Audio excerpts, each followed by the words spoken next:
Hi everyone, it's Robin, RS Island Crafts, and welcome to my studio.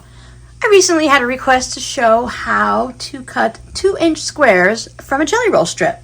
Now jelly roll strips are pre-cut strips and they usually come rolled up. I don't have a jelly roll with me here. But they usually come rolled up like a big cinnamon roll, and it has a variety of fabrics from one fabric line. And what really shows with a jelly roll strip is it has these pinked edges. Now these pinked edges are different on every manufacturer's jelly roll strip. It's something that anytime you use something with pinked edges, you really need to measure and double check to see where it is. Now for us, the 2.5 inches being exact where it is on the jelly roll strip doesn't matter too much, but you can lay your ruler down and look at it. And a lot of people are like, do you measure from the mountains or in between with the valleys? And that's going to change based on the fabric that you're using. Every manufacturer does it their own way, so sometimes it's by the mountains and sometimes it's by the valleys. So anytime I'm working with anything that's pinked, whether I did it myself or someone else did it, I lay it down and I measure it. So I lay it off against the mountains and see where it lands there. Now those pinked edges are going to be important right now when we're talking about trimming these down to 2 inches. Now some of you may say, Robin, it's really easy. You just chop it off 2 inches and there you go. And you can do that. But what I'm going to do is I'm going to show you that we can do a 2-inch square without having to deal with the pinked edges anymore. And it's a really simple process. I have a couple of strips here. I'm just going to leave them together and I'm going to show you how to do it. So what I like to do is I like to set my ruler and I line it up just to where those valleys are. I want to trim off the pinked edge on one side, and I want to take the smallest amount of fabric, the teeniest bit. I don't want to say, oh well, I can just go ahead and do this. For me, I want to make sure I'm just going to trim it off a little bit, so I get rid of that one pinked edge. Now I have a nice straight edge to go off of, so I can line this up at the 2-inch mark. What I like to do is I like to leave a little bit of the fabric up top, so I have it lined up right underneath my 2-inch line. I'm going to trim this bit off,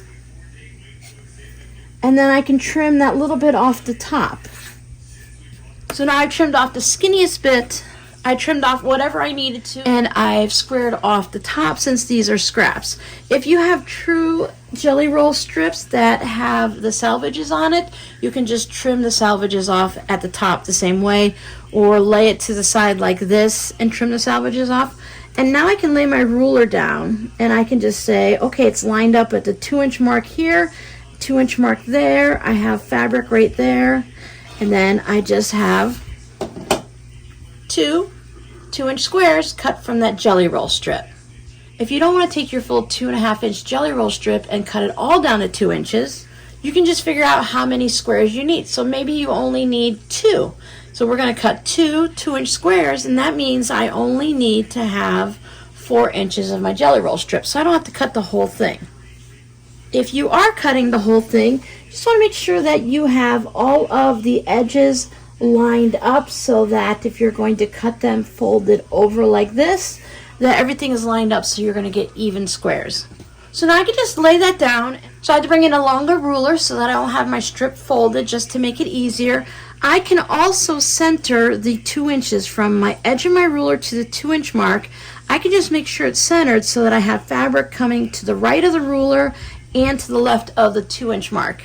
Then I just take the same thing, take my rotary cutter, I cut off that one piece, spin it around. I'm going to line it up with the 2-inch mark. This time I'm not going to cut that end off. I'll show you how to square it up without it. So I've lined it up 2 inches along the edge here, and I'll just trim off this extra. And I now have a 2-inch strip. I like to use the smaller rulers when I'm dealing with smaller strips. Due to the length, I needed the longer ruler, but now that I'm just going to be cutting 2-inch squares, I can just use my little 6.5-inch ruler. I will take it, and it doesn't matter where you line it up on here. I want to trim off this edge just to make sure it's all squared up. I've just used a 4-inch line right here, and I'll make sure that's lined up along the bottom of my fabric. and I'll scooch it over so I only have about 1/8 of an inch to trim off the edge. I don't want to waste the fabric. Even though it's scraps, I still want to use the least amount to be cutting it off like that. So I just trim off just the tiniest piece, and now I can spin this around and I can do 2-inch squares. I can line it up to make sure that I'm staying 2-inch squares all the way along, just in case as I'm going my ruler turns a little bit. Or if you prefer, you can go ahead and cut it at any point. So I could use this 3-inch line at the bottom, and I just slide it over so that I'm at the 2-inch line there, so I know I'm going to get a 2-inch square. So it's the 3-inch, the 2-inch, and the 1-inch, and it's a 2-inch square no matter where I put it on my ruler. I like to be able to see the top, and sometimes it's a little hard to see it up there. Then I just take my blade of my rotary cutter and I just slide my fabric over just a little bit so there's a space, and that way I can just keep moving down the strip and I can see the edge of that strip to make sure that I'm staying with the 2-inch squares. Or you can just move your squares out of the way and slide your strip down and just keep moving it that way, whatever is most comfortable for you. Just make sure you're paying attention and you're taking those few seconds that you need to make sure it's lined up so that you don't have any wonky squares. That way your quilt block will come out nice and even. So now I have several 2-inch squares to go ahead and work with.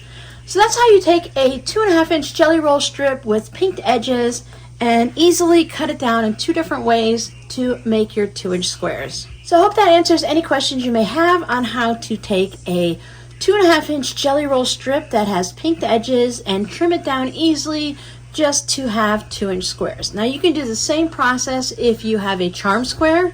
Many times I only need a 4.5-inch square and I have a 5-inch charm square. So here's a 5-inch charm square. It's got the pinked edges all the way around. I do the same thing here. I just take it to the very, very edge and I'll trim the pinked edges off of those 2 sides. I don't want to trim up my charm square because it's still part of a charm pack. And then I will turn it around and I'll be able to easily line up on a fresh cut, knowing that I have a nice square corner, and then I can trim off the excess. Don't let any of the pinked edges in these products confuse you. It's just a quick way for the manufacturer to cut the fabric. It can easily be removed so that we can cut it up and use it in our scrap collection. So your scrappy word for today is jelly roll, of course. Do you use jelly roll strips a lot, or do you just like to collect the jelly rolls and have them sitting on your shelves and just have a lot of color in your room?